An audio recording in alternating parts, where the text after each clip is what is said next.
السلام علیکم ورحمۃ اللہ وبرکاتہ۔ اعوذ باللہ من الشیطان الرجیم،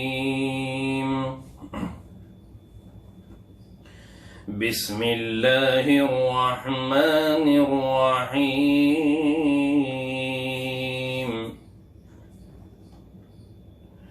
ظهر الفساد في البر والبحر بما كسبت أيدي الناس ليذيقهم بعض الذي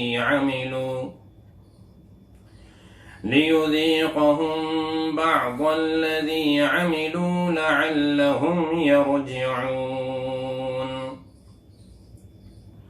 قل سيروا في الأرض فانظروا كيف كان عاقبة الذين من قبل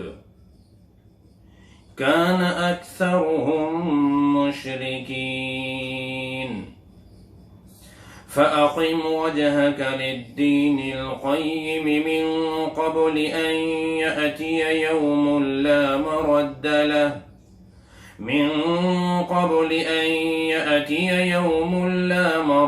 له من الله يومئذ يصدعون۔ صدق الله العظيم۔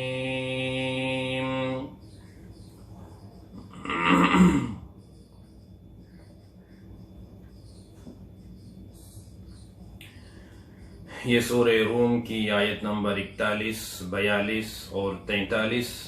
تلاوت کی گئی ہے۔ اس سے پہلے آیت نمبر 30 میں اللہ تبارک و تعالی نے دین فطرت، دین اسلام کا ذکر کیا تھا، یعنی مذہب اسلام دین فطرت ہے۔ ایک پیدائشی طور پر اللہ رب العزت نے اسلام کی طرف ہر ایک کا رجحان اور اس کا میلان رکھا ہے۔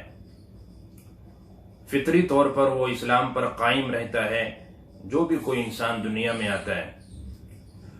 ہونا تو یہ چاہیے تھا کہ وہ اپنی اس فطری چیز کو برقرار رکھتا، اس پر قائم رہتا اور اس کے مطابق اچھے اعمال کرتا، لیکن اس کے برخلاف لوگوں نے اس سے بغاوت کی۔ اکثر لوگوں نے بغاوت کی، کفر میں، شرک میں، اللہ کی طرح طرح کی نافرمانیوں میں، صغیرہ کبیرہ گناہوں میں مبتلا ہوئے، جس کا نتیجہ کیا ظاہر ہوا؟ اللہ تبارک و تعالی نے اس کا ذکر اس آیت نمبر 41 کے اندر کیا ہے۔ اللہ تبارک و تعالی فرماتے ہیں کہ ظہر الفساد فی البر والبحر، اس کے نتیجے میں فساد پھیل گیا خشکی میں اور سمندر میں۔ بر خشکی کے حصے کو کہتے ہیں، زمین کی سطح، چاہے وہ آبادی والی ہو، چاہے وہ جنگلات ہو، چاہے وہ پہاڑوں کا ایریا ہو۔ اسی طرح بحر دریا اور سمندر کو کہتے ہیں، یا سمندری اور ساحلی علاقوں کو، وہ بھی اسی میں شامل ہو جاتے ہیں۔ تو اللہ تبارک و تعالی فرماتے ہیں کہ انسان کی بدعمالیوں کی وجہ سے، اس کے کفر اور شرک میں مبتلا ہونے کی وجہ سے، دین فطرت مذہب اسلام سے بغاوت کرنے کی وجہ سے فساد پھیل گیا۔ زمین کا خشکی کا فساد کیا ہے؟ ہم سب اچھی طرح سے جانتے ہیں۔ خشکی کا فساد، خوریزی کا ہونا، قتل غارت گری کا ہونا، آگ کا لگنا، جنگلوں میں آگ کا لگنا، مکانوں میں آگ کا لگنا، دکانوں میں آگ کا لگنا، کارخانوں میں آگ کا لگنا اور اس میں بے پناہ نقصان سامنے آنا، قحط سالی میں مبتلا ہونا، یعنی اللہ تبارک و تعالی کا بارش کو روک لینا، جس کی بنا پر نہ صرف یہ کہ انسان اس مصیبت اور پریشانی میں کا شکار ہوتے ہیں، بلکہ جنگلوں میں جانور بھی پریشانی میں مبتلا ہو جاتے ہیں۔ جب قحط سالی ہوتی ہے، جب بارش رک جاتی ہے، تو جنگلوں میں پرندے بھی سوکھ سوکھ کر مر جاتے ہیں، ان کو کوئی دانہ نصیب نہیں ہوتا، زمین سے گھاس نہیں اگتی، زمین سے غلہ نہیں اگتا، پانی کی بے انتہا کمی ہو جاتی ہے تو جانور بھی اپنے گھونسلوں میں سوکھ سوکھ کر مر جاتے ہیں۔ یہ بات میں وہ عرض کر رہا ہوں جو اللہ کے نبی صلی اللہ علیہ وسلم نے احادیث شریفہ میں ارشاد فرمائی۔ یہ خشکی کے فسادات ہیں، خشکی کی تباہ کاریاں، یہ جو تباہ کاریاں، تباہیاں آئی ہیں، یہ ان میں سے۔ اسی طرح طاعون کا پھیلنا، عام وبائی امراض اور بیماریوں کا آنا، جیسے اس وقت کورونا وائرس، اس سے پہلے بہت ساری عام اس طرح کی وبائی بیماریاں اور وبائی امراض دنیا کے اندر آئے ہیں۔ اسی طرح ایسی بیماریوں کا آنا جن کا نام اس سے پہلے ہمارے بڑوں نے نہیں سنا۔ کسی زمانے میں کینسر کو کوئی جانتا نہیں تھا، ایڈز کی بیماریوں کو کوئی جانتا نہیں تھا، پہلے ایک ہی طرح کے بخار کو لوگ جانتے تھے، آج سینکڑوں طرح کے بخار سے ہم واقف ہوتے چلے جا رہے ہیں۔ ظالم بادشاہوں کا مسلط ہونا، ظالم حکمرانوں کا مسلط ہونا، بے ایمانوں کی تعداد میں اضافہ ہو جانا، بخیل اور کنجوسوں کے ہاتھ میں مال اور دولت کا چلا جانا، قوم کے ذلیل ترین لوگوں کے ہاتھ میں اقتدار کا آ جانا، یہ تباہ کاریاں ہیں اس زمین کی، اس خشکی کی۔ طرح طرح کے زلزلوں کا آنا، زمین کا پھٹ جانا، مکانوں کا دھس جانا، یہ ساری تباہ کاریاں، نفع والی چیزیں کم ہو جانا، نقصان والی چیزیں زیادہ ہو جانا، کھانے پینے کی چیزوں میں سے نفع کا اٹھ جانا، برکتوں کا ختم ہو جانا۔ آج ہم کہتے ہیں کہ ہر چیز کے اندر ملاوٹ آ رہی ہے، ہم کہتے ہیں کہ کوئی بھی چیز آج اصلی نہیں مل پا رہی، بہت مشکل ہو رہا ہے، دودھ اصلی نہیں مل رہا ہے، گھی اصلی نہیں مل رہا ہے، اناج اصلی نہیں مل رہا ہے، سبزیاں اصلی نہیں مل رہی ہیں، ان کو دوائیوں سے تیار کیا جا رہا ہے، انجیکشن لگائے جا رہے ہیں، طرح طرح کی ریڈی میڈ چیزیں کھانے کی تیار کی جا رہی ہیں، مارکیٹ کے اندر پلاسٹک کے انڈے آ رہے ہیں، پلاسٹک کے چاول آ رہے ہیں، پلاسٹک کی لونگ آ رہی ہیں، پلاسٹک کی کالی مرچیں آ رہی ہیں، نہ جانے کیا کیا ہو رہا ہے۔ تو خیر و برکت کا اٹھ جانا یہ بھی زمینی سطح کی تباہ کاریاں ہیں، چیزوں سے نفع کا ختم ہو جانا۔ اب یہ کھانے پینے کی چیزیں ہیں، ان سے جو ہمیں نفع حاصل ہونا چاہیے وہ نہیں، بلکہ نقصان زیادہ ہو رہا ہے۔ تو یہ ساری تباہ کاریاں زمینی سطح پر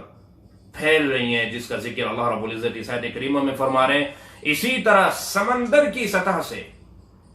مصیبتوں کا، پریشانیوں کا آنا، جیسے زمینی سطح سے پریشانی آ رہی ہے، ایسی سمندر کی سطح سے جب بارش ہوتی ہے تو نیچے سے سیپ اوپر آتا ہے نکل کر، اور وہ اپنا منہ کھولتا ہے، اور جو پانی کا قطرہ، بارش کا قطرہ اس کے اندر چلا جاتا ہے، وہ اپنا منہ بند کر لیتا ہے، وہ موتی بنتا ہے۔ جب بارش نہیں ہوگی تو یہ سیپ کہاں سے آئے گا؟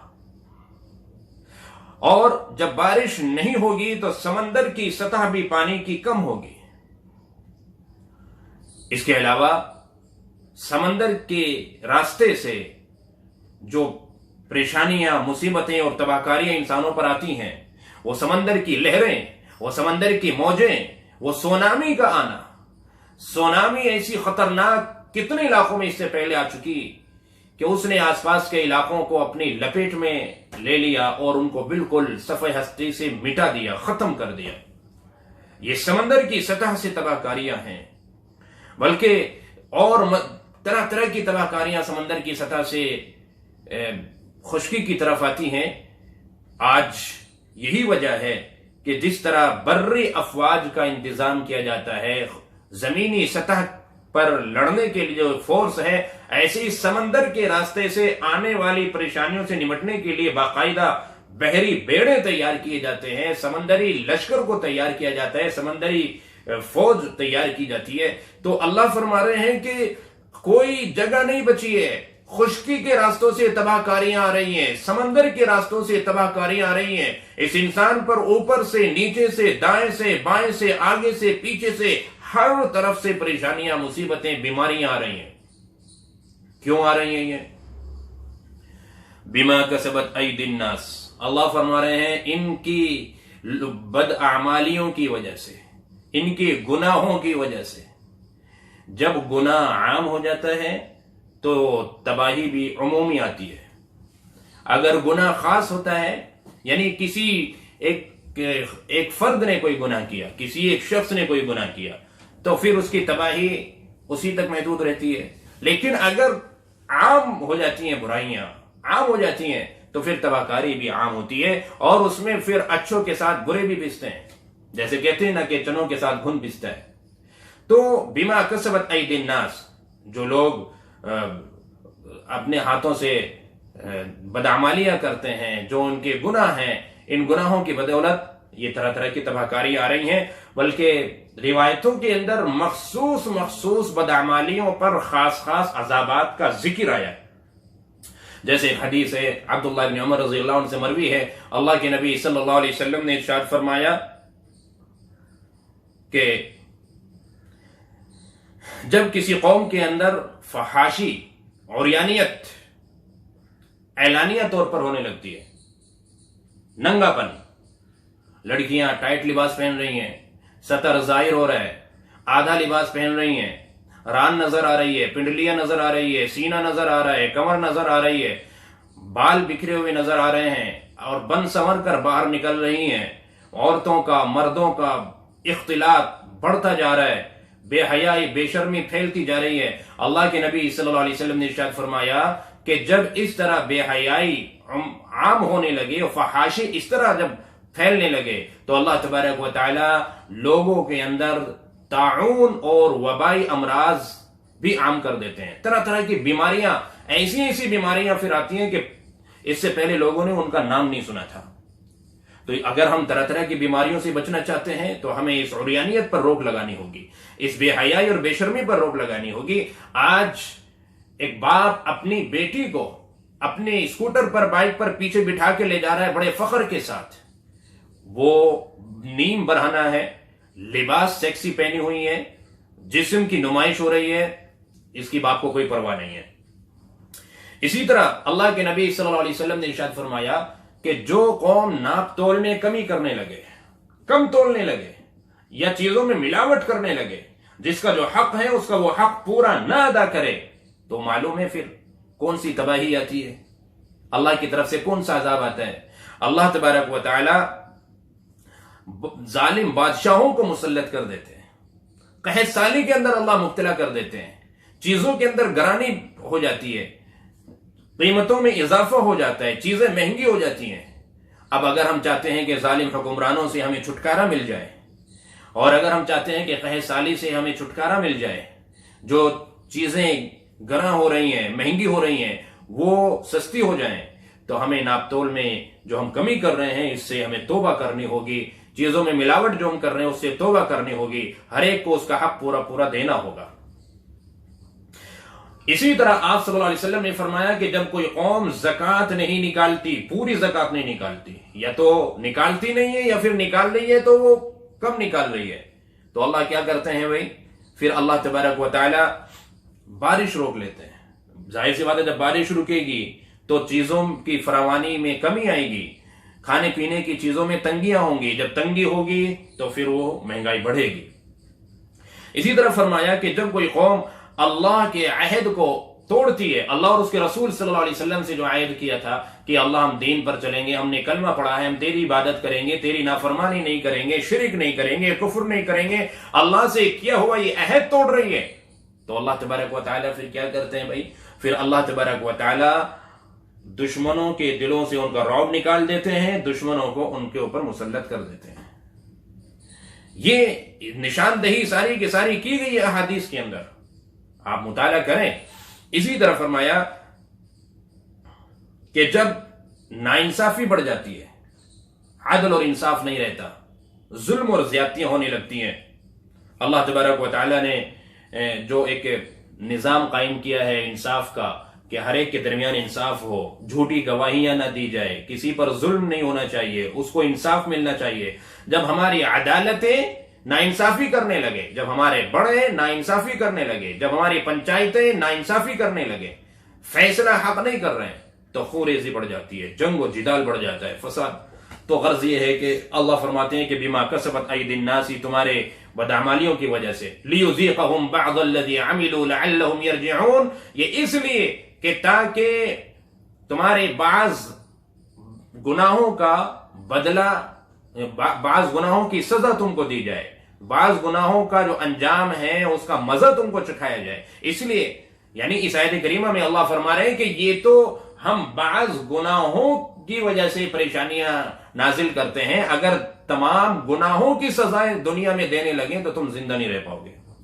گناہ ہمارے اتنے زیادہ ہیں، نافرمانی اتنی زیادہ ہیں، اگر ان تمام گناہوں کی سزا اللہ دینے لگے تو پھر ہم زندہ بھی نہیں رہ پائیں گے۔ اللہ فرماتے ہیں تو ایک نمونے کے طور پر،